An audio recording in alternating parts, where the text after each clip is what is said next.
Mga gangis yun, day, gangis. Tubig. May labong siguro dyan. Kailangan nating manguha ng labong para magulay.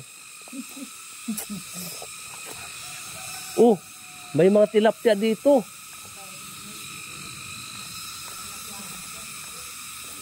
Oo nga, ayan, ang lalaki.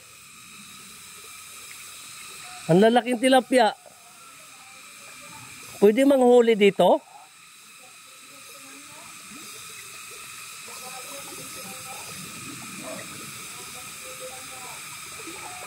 May pamingwit ka dyan, la?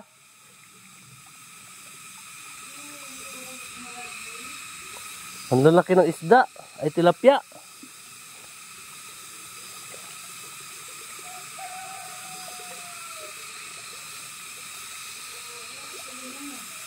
Ang lalaki tilapia, day.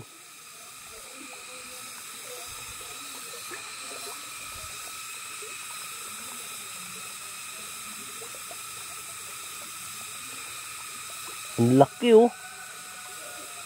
Ang dami.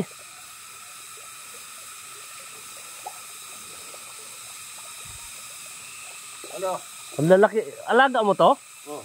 Ang lalaki na, no? Mga palad na siguro kalapad yan.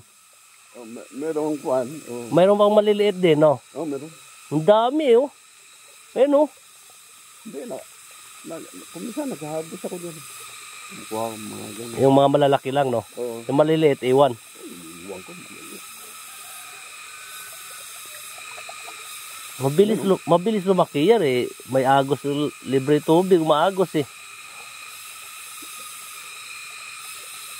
May hito din. Hindi. Walang hito? Puro tilapia lang yan nilagay ko. Maganda siguro, lagyan mo rin hito. Hindi pwedeng pagsamahin. Ay, yung tilapia at saka hito. Ay, mag-laaway. Mauubos lang yan. Yung tilapia. Oo, kakainin ng hito, no? Ang lalaki na ng iba, oh. Parang palad na kalaki. Yan. Ibang may-ari din doon. Lote na yun. Oo, sa kumpare ko.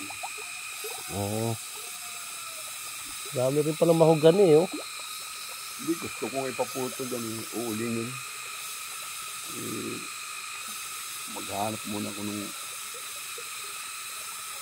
puputol ba na ako. Malalaki na rin. Yung langka mo, parang ayaw nang lumaki, ah.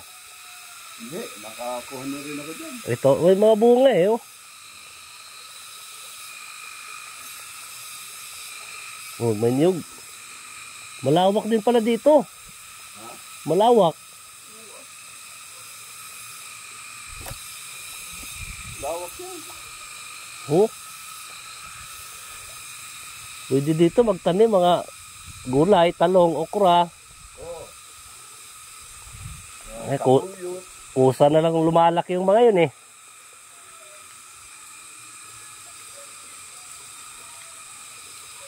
Daming mahogani, nakaikot. Mga tuwid pa.